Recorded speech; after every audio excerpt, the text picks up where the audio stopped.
Hello friends, आज की इस वीडियो में हम your laws and your rights का चैप्टर 2 आपराधिक न्याय प्रशासन से संबंधित कानून को अच्छे से पढ़ेंगे। फ्रेंड्स, इस चैप्टर में हम मेनली ये देखेंगे कि एक अपराधी के क्या अधिकार होते हैं।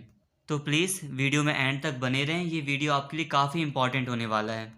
फ्रेंड्स, आपराधिक कानून यानी कि क्रिमिनल लॉज दो प्रकार के होते हैं। एक होता है मूल कानून और दूसरा होता है प्रक्रियात्मक कानून।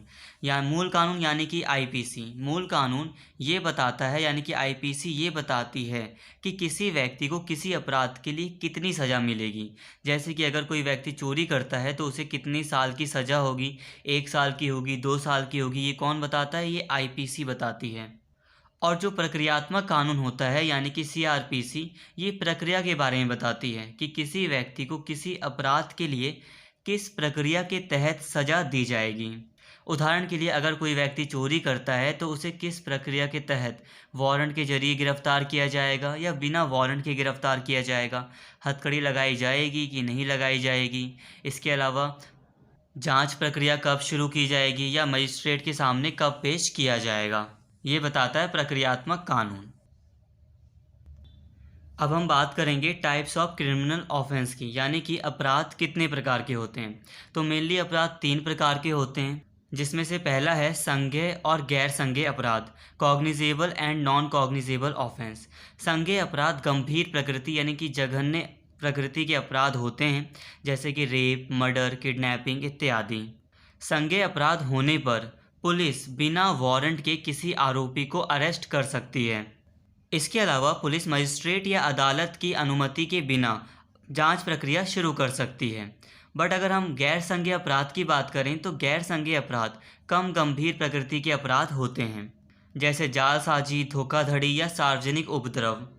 गैर संज्ञेय अपराध में पुलिस मजिस्ट्रेट या अदालत की अनुमति के बिना किसी भी व्यक्ति को गिरफ्तार या अरेस्ट नहीं कर सकती है। इसके अलावा गैर संज्ञेय अपराध में पुलिस ना तो एफआईआर दर्ज कर सकती है और ना ही जांच प्रक्रिया शुरू कर सकती है। गैर संज्ञेय अपराध में पुलिस को पूरा निर्देश मजिस्ट्रेट की तरफ से मिलता है और मजिस्ट्रेट के निर्देशानुसार ही पुलिस कार्यवाही करती है। दूसरा है जमानती और गैर जमानती अपराध। जमानती अपराध गैर जमानती अपराधों की तुलना में कम गंभीर यानी कि कम सीरियस नेचर के होते हैं। जमानती अपराध में किसी आरोपी को आसानी से जमानत मिल जाती है।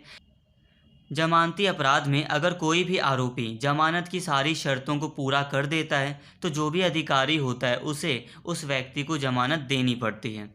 बट अगर हम गैर जमानती अपराधों की बात करें तो ये काफ़ी गंभीर प्रकृति के होते हैं और ये मजिस्ट्रेट या अदालत के ऊपर निर्भर करता है कि अगर वो चाहें तो किसी आरोपी को जमानत दे भी सकते हैं, अदरवाइज़ वो चाहें तो ना भी दें। ये उनके विवेक के ऊपर निर्भर होता है। तीसरा है शमनीय और अशमनीय अपराध, compoundable and non compoundable offence. Friends, कुछ अपराध ऐसे होते हैं जिसमें पीड़ित पक्ष और अपराधी पक्ष दोनों आपस में समझौता कर सकते हैं और वो कम गंभीर प्रकृति के होते हैं, बहुत ही मामूली अपराध होते हैं। इसमें क्या होता है, दोनों पक्षों में ही समझौता हो जाता है और मामला वहीं ख़त्म हो जाता है और जो आरोपी होता है उसे किसी प्रकार का दंड नहीं दिया जाता है। तो ऐसे अपराधों को हम शमनीय अपराध कहते हैं। बट अशमनीय अपराध काफ़ी गंभीर प्रकृति के अपराध होते हैं जिसमें किसी व्यक्ति को क्षमा नहीं किया जा सकता है और अशमनीय अपराध में किसी प्रकार का समझौता नहीं होता है और जो आरोपी होता है उसे एक पूरी प्रक्रिया के तहत सज़ा दी जाती है।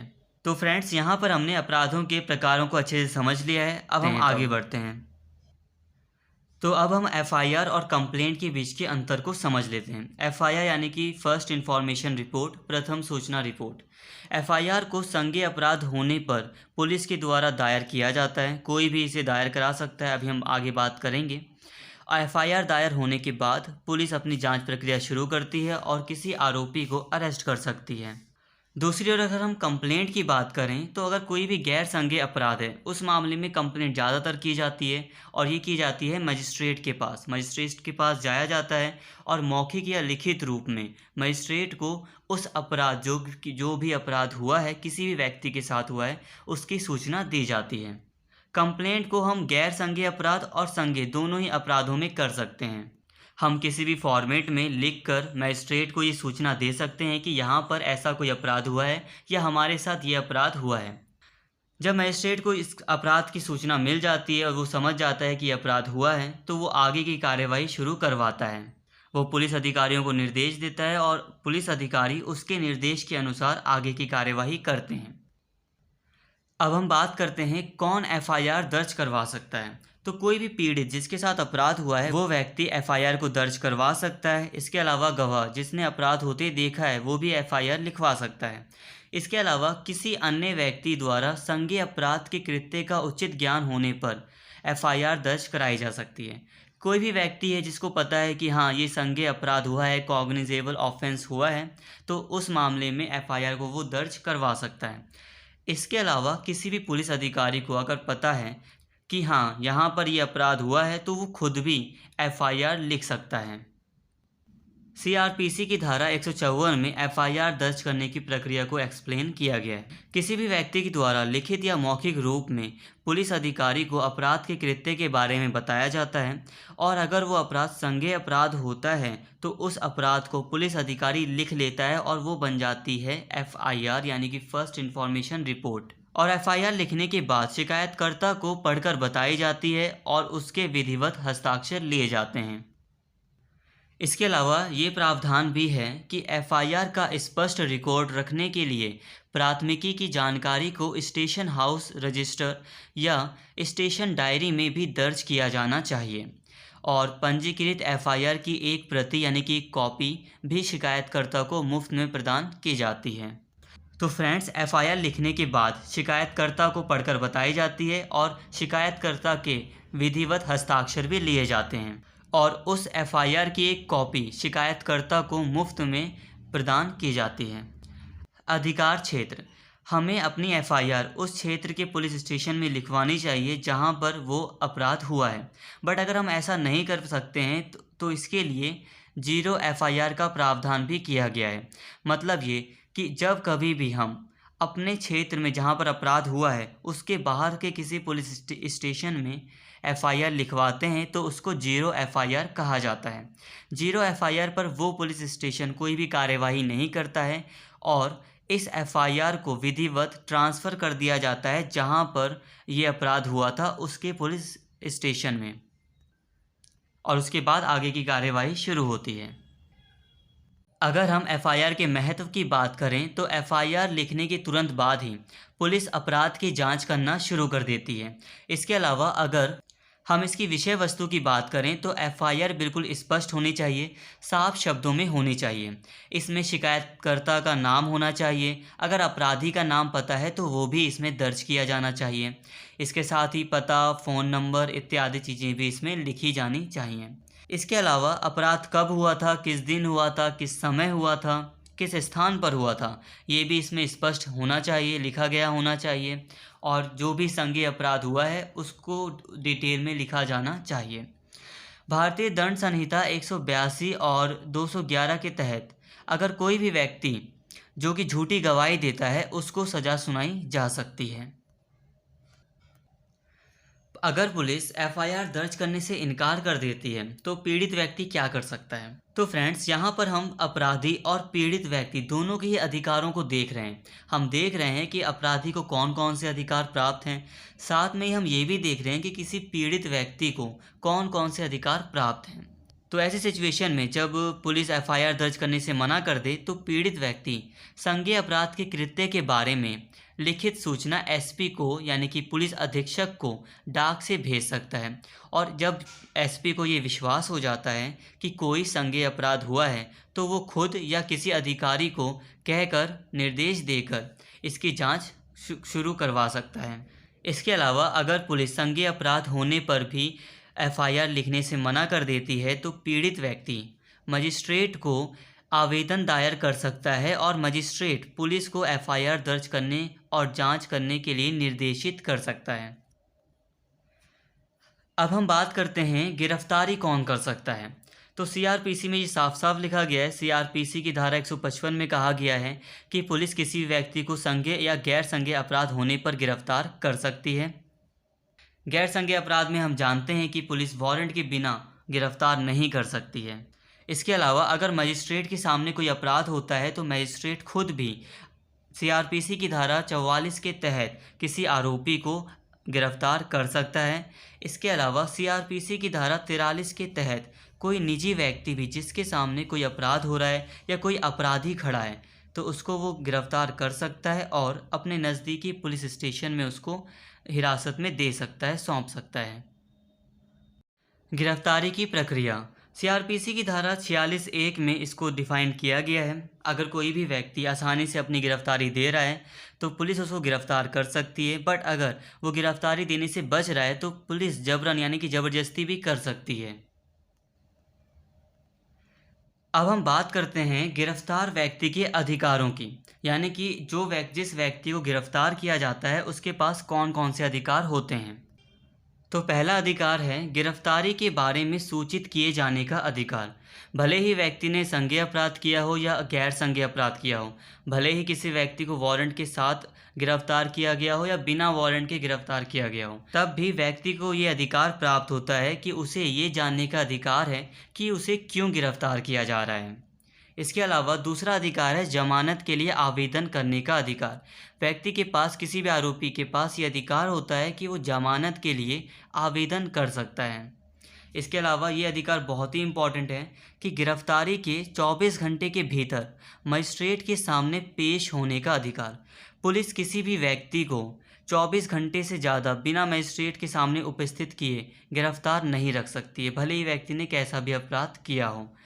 इसमें इस 24 घंटे में आने जाने का समय भी शामिल है। निःशुल्क कानूनी सहायता प्राप्त करने का अधिकार। तो जो भी अपराधी है उसके पास ये अधिकार है कि उसे निःशुल्क बिना किसी पैसे दिए कानूनी सहायता प्राप्त करने का अधिकार है। यानी कि अगर कोई व्यक्ति अपने लिए वकील उपलब्ध नहीं करवा पाता है, अपने लिए वकील नहीं अरेंज कर पाता है, तो सरकार का ये दायित्व है कि वो उसके लिए एक वकील उपलब्ध करवाएं। चिकित्सा व्यवसायी द्वारा जांच किए जाने का अधिकार। किसी भी गिरफ्तार व्यक्ति के पास ये अधिकार होता है कि वो किसी चिकित्सा व्यवसायी के द्वारा अपने शरीर की जांच करवा सकता है और कई प्रकार के साक्ष्य प्रस्तुत कर सकता है। कई बार कई एविडेंस की ज़रूरत पड़ती है तो व्यक्ति अपने पक्ष में अगर कोई शारीरिक संबंधित जैसा कुछ अपराध है तो किसी चिकित्सा व्यवसायी के द्वारा जांच करवा के वो कुछ साक्ष्य प्रस्तुत कर सकता है कि उसने वो अपराध नहीं किया है। अब हम बात करते हैं महिलाओं और बच्चों के विशिष्ट अधिकारों की। तो पुरुष पुलिस अधिकारी, कोई भी मेल पुलिस ऑफिसर है, उसको गिरफ्तारी के उद्देश्य से किसी भी महिला के शरीर को छूने का अधिकार नहीं है।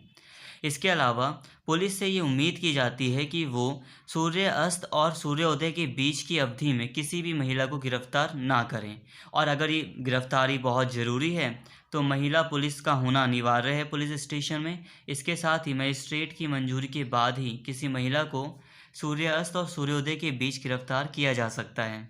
इसके अलावा महिला की शारीरिक जांच किसी महिला चिकित्सा अधिकारी के द्वारा ही की जा सकती है, या फिर कोई पंजीकृत चिकित्सा व्यवसायी हो उसी के द्वारा किसी गिरफ्तार महिला की शारीरिक जांच की जा सकती है। इसके साथ ही गिरफ्तार महिला को मुफ्त कानूनी सहायता प्राप्त करने का पूरा अधिकार होता है। इसके अलावा अगर गैर जमानती अपराध भी उसने किया है तो उसमें भी उस महिला को जमानत दी जाती है, तो इस तरह उसे जमानत पाने का अधिकार होता है। इसके साथ ही पुलिस से ये उम्मीद की जाती है कि वो किसी गर्भवती महिला को गिरफ्तार ना करें, बट अगर गिरफ्तारी ज़रूरी है तो गिरफ्तारी महिला को प्रवस की सुविधाएं उपलब्ध कराई जानी चाहिए। प्रवस से पूर्व और प्रवस के बाद जो भी देखभाल की सुविधाएं होती हैं वो उसे उपलब्ध करानी चाहिए। जब किसी किशोर यानी कि 18 साल से कम के व्यक्ति को गिरफ्तार किया जाता है तो किशोर को विशेष किशोर इकाई या नामित पुलिस अधिकारी के प्रभार के तहत रखा जाना चाहिए। ऐसे मामलों की सूचना तुरंत किशोर न्याय बोर्ड को दी जानी चाहिए कि इस किशोर व्यक्ति को गिरफ्तार किया गया है। इसके साथ ही जिस बच्चे को गिरफ्तार किया गया है उसके माता पिता या अभिभावकों को उसकी गिरफ्तारी की सूचना जल्द से जल्द दी जानी चाहिए। किशोर और वयस्क, अगर मान लीजिए कि दो लोगों ने एक अपराध किया है और उन दो लोगों में वयस्क और किशोर दोनों ही शामिल हैं, मतलब एक 18 साल से कम का व्यक्ति है और एक 18 साल से ज़्यादा का व्यक्ति है, तो ऐसी स्थिति में भी हालांकि अपराध दोनों ने एक साथ किया है बट दोनों की जो प्रक्रिया होगी दंड की वो अलग अलग होनी चाहिए। किशोर को अलग तरीके से सज़ा दी जाएगी, वयस्क को अलग तरीके से सज़ा दी जाएगी। किशोर का परीक्षण किशोर न्याय, बच्चों की देखभाल और संरक्षण अधिनियम 2015 के तहत किया जाना चाहिए। फ्रेंड्स, अब हम बात करते हैं कि किसी भी व्यक्ति को कितने समय तक गिरफ्तार किया जा सकता है। तो पहला प्रावधान तो ये है कि किसी भी व्यक्ति को अगर गिरफ्तार किया जाता है तो उसे 24 घंटे के अंदर मजिस्ट्रेट के सामने पेश होने का अधिकार होता है, और इस 24 घंटे में आने जाने का समय भी शामिल है। इसके साथ ही अगर मजिस्ट्रेट को लगता है कि किसी व्यक्ति को आगे समय के लिए भी गिरफ्तार रखना ज़रूरी है जांच प्रक्रिया के लिए, तो वो नॉर्मली किसी व्यक्ति को 15 दिनों के लिए नज़रबंदी के लिए अधिकृत करता है। बट जब उसे लगता है कि मामला थोड़ा गंभीर है और जांच प्रक्रिया के लिए थोड़ा ज़्यादा टाइम चाहिए, तो वो किसी व्यक्ति को 60 दिनों की नज़रबंदी के लिए अधिकृत कर सकता है। और अगर मजिस्ट्रेट को लगता है कि मामला बहुत ज़्यादा गंभीर है और जांच प्रक्रिया के लिए बहुत ज़्यादा समय चाहिए, और वो इतना श्योर है कि जो भी मामला है उसमें किसी व्यक्ति को मृत्युदंड या आजीवन कारावास हो सकता है, तो ऐसी स्थिति में मजिस्ट्रेट किसी व्यक्ति की नज़रबंदी को यानी कि गिरफ्तारी को 90 दिनों तक के लिए अधिकृत कर सकता है। इससे ज़्यादा दिनों के लिए किसी व्यक्ति को नज़रबंदी का प्रावधान अभी तक नहीं किया गया है। अब हम बात करते हैं जमानत की। हम जमानती अपराध और गैर जमानती अपराध के बारे में पहले ही पढ़ चुके हैं। अब हम बात करते हैं कि आखिर जमानत होती क्यों है। तो देखिए फ्रेंड्स, जमानत इसलिए दी जाती है ताकि कोई भी व्यक्ति अपने समाज से कट ना जाए। अब मान लीजिए किसी व्यक्ति को गिरफ्तार कर लिया गया है और वो कुछ दिनों तक जेल में है, तो वो समाज से कट जाता है, समाज से अलग हो जाता है। और अगर किसी व्यक्ति को ज़मानत मिल जाती है तो वो समाज से जुड़ा रहता है। इसके अलावा वो अगर चाहे तो नौकरी भी कर सकता है अपनी, और गिरफ्तारी से बाहर आने से वह व्यक्ति अपने लिए कुछ सबूत इकट्ठे कर सकता है, गवाहों को पेश कर सकता है, या किसी विधि विशेषज्ञ से सलाह मशवरा कर सकता है और अपने आप को कोर्ट में एक मजबूत स्थिति में पेश कर सकता है। तो इसीलिए ज़मानत इम्पॉर्टेंट होती है। जमानत के 3 प्रकार हैं: नियमित जमानत, अंतरिम जमानत और प्रतिशोधी जमानत। नियमित जमानत नॉर्मली रेगुलर बेल इसे कहते हैं। अंतरिम जमानत में व्यक्ति को कुछ निश्चित अवधि के लिए छोड़ा जाता है, अस्थायी होती है ये, कुछ दिनों के लिए, कुछ महीनों के लिए व्यक्ति को जमानत दी जाती है। प्रतिशोधी जमानत में कोई व्यक्ति पहले से ही तैयारी कर लेता है, यानी कि पहले से ही जमानत ले लेता है। मान लीजिए किसी व्यक्ति को गिरफ्तार नहीं किया गया है, बट उसे लगता है कि उसे गिरफ्तार किया जा सकता है, इसलिए वो सेशन कोर्ट या हाई कोर्ट से पहले ही जमानत ले लेता है, और जब उसे कोई गिरफ्तार करता है तो वो उस जमानत को दिखाकर गिरफ्तारी से बच जाता है। जमानत कई शर्तों पर दी जाती है, जैसे कि व्यक्ति को ये विश्वास दिलाना होता है कि जब कभी भी उसे किसी कार्यवाही के लिए, किसी पूछताछ वगैरह के लिए बुलाया जाएगा तो वो पेश होगा, वो उपलब्ध रहेगा। कोर्ट वगैरह में बुलाया जाएगा जब उसे, तो वो उस समय हाजिर रहेगा। इसके साथ ही व्यक्ति अपना पासपोर्ट सरेंडर कर सकता है। मजिस्ट्रेट जमानत को खारिज भी कर सकता है, और जब मजिस्ट्रेट जमानत को खारिज कर देता है तो अभियुक्त अगर चाहे तो मजिस्ट्रेट के ऊपर वाली अदालत में दोबारा से जमानत के लिए अपील कर सकता है, और अगर वो अदालत भी जमानत को खारिज कर देती है तो इसी तरह जो उससे भी ऊपर अदालत होगी उसमें जमानत के लिए वो अप्लाई कर सकता है। ये प्रोसेस लगातार चलता रहता है। बट हाँ, जब मामला गंभीर होता है और सबको लगता है कि अगर हम इस व्यक्ति को छोड़ेंगे तो हो सकता है कि ये वापस से समाज में जाए और कुछ लोगों के लिए खतरा बन जाए, तो इसलिए ज़मानत रद्द भी कर दी जाती है।